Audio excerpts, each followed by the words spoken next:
446 میں آ کر شیعوں کی حکومت کو ختم کیا تغرل بیگ سلجوکی نے۔ سلجوک مسلمان ہوئے تھے محمود غزنوی کے دور میں، سلجوک ان کے بڑے کا نام تھا۔ تو ایک دفعہ محمود غزنوی نے سلجوک سے پوچھا اگر مجھے تیری مدد کی ضرورت ہو تو کتنے آدمی پیش کر سکتے ہو؟ تو اس نے ایک تیر دیا، کہا یہ ایک تیر ہے میرا، کسی کو یہ تیر بھیج کر میرے علاقے میں بھیج دو تو چند گھنٹوں میں 1,00,000 تلواریں تیرا پہرا دینے کے لیے تیار ہوں، میرے پاس اتنی طاقت ہے۔ تو یہ سلجوک کی نسل میں تھا تغرل بیگ۔ اللہ تعالیٰ نے جب عرب زوال کا شکار ہو گئے اور ضعف کا شکار ہو گئے، جیسے بڑھاپے کا کوئی علاج نہیں، جب قوموں پہ زوال آتا ہے تو اس کا بھی کوئی علاج نہیں، پھر اور قوم کو جگہ ملتی ہے۔ جیسے بڑھاپا ایک فرد پہ آتا ہے، ایسے بڑھاپا قوم پہ آتا ہے۔ قوم کا بڑھاپا جوانی میں نہیں لوٹ سکتا، جیسے فرد کا بڑھاپا جوانی کی طرف نہیں لوٹ سکتا، قوم کا بڑھاپا جوانی کی طرف نہیں لوٹ سکتا، کوئی علاج نہیں، نئی نسل کا آنا ہی علاج ہے۔ تو عرب دھل چکے تھے، 600 سال بہت ہوتے ہیں حکومت کو، اپنی صفات گم کر چکے تھے، اب نئے خون کی ضرورت تھی۔ تغرل بیگ پہلا شخص تھا جس نے آ کر اہل السنت والجماعت کو استحکام بخشا، شیعوں کی حکومت کو ختم کیا، بغداد سے، شام سے، ان سارے علاقوں سے۔ صلاح الدین ایوبی نے اسماعیلی شیعہ کی حکومت کو ختم کیا، مصر میں۔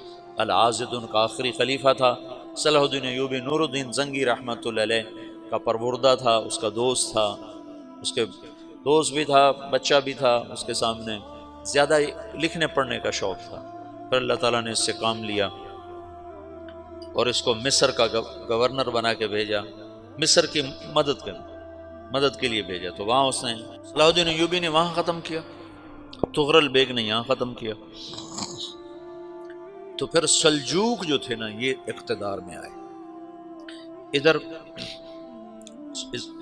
ختم ہو گئی سلطنت بنو عباس کی، مصر ایک چھوٹی سی ترکوں کی سلطنت، تو اللہ تعالیٰ پھر مرکزیت کے لیے ایک نظام چلایا۔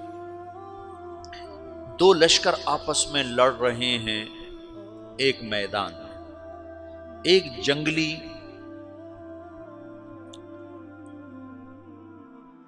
بدوؤں کا قافلہ، جنگل کے لوگ اپنے قبیلے کو لے کر، ایک جنگلی قبیلہ اپنے سردار کے ساتھ نقل مکانی کر رہا ہے ایک جگہ سے دوسری جگہ۔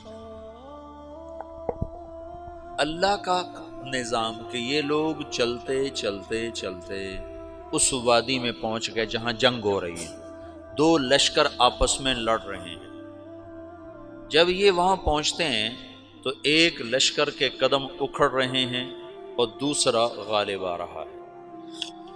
ان کو نہیں پتا شکست کھانے والے کون ہیں اور فتح پانے والے کون ہیں، ان کو نہیں پتا۔ اس جنگلی قبیلے کے سردار کا نام بھی تغرل ہے، تغرل۔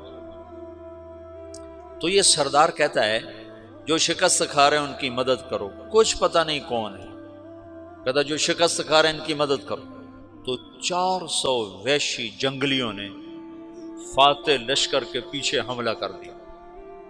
وہ تو ایک کافی ہوتا تو 400 دوڑ جب تلواریں پڑیں تو چند لمحوں میں نقشہ بدل گیا، بھاگنے والے جم گئے اور جمنے والے بھاگ پڑے۔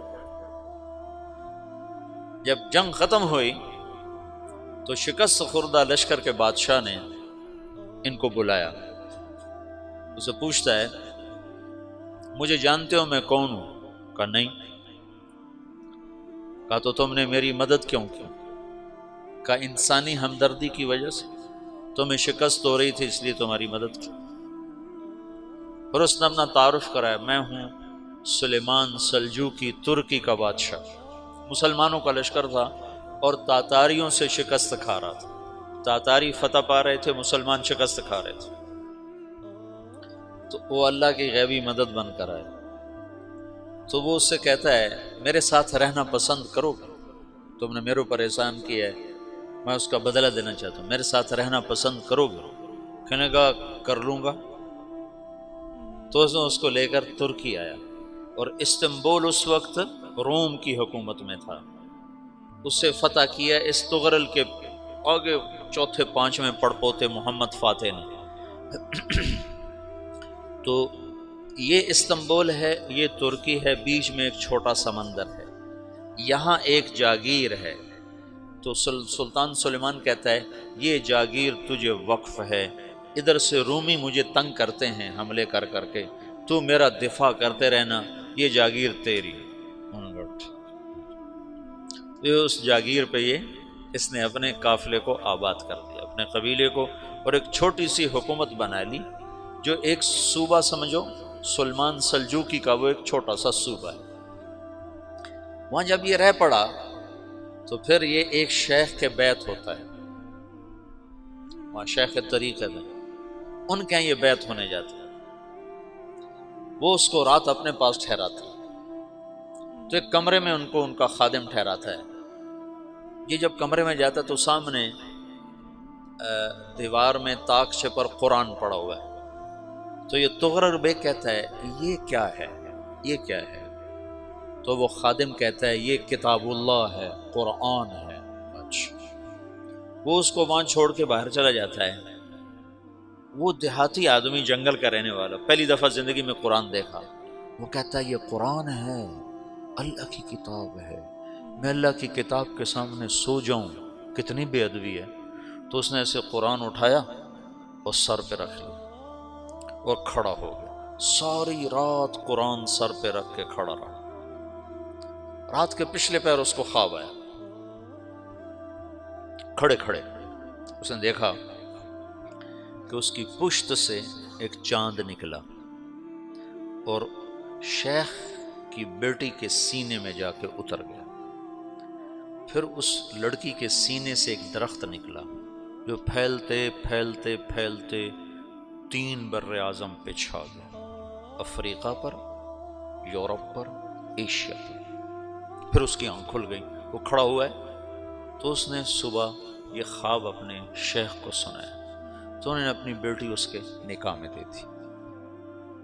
اس بیٹی سے ایک بچہ پیدا ہوا، تغرل بیگ نے اس کا نام رکھا عثمان، عثمانی ترک نام سنا ہوا، جو میں نے کل بتایا تھا کہ 1924 میں وہ خلافت ختم ہوئی۔ تو ایک بیٹا پیدا ہوا عثمان۔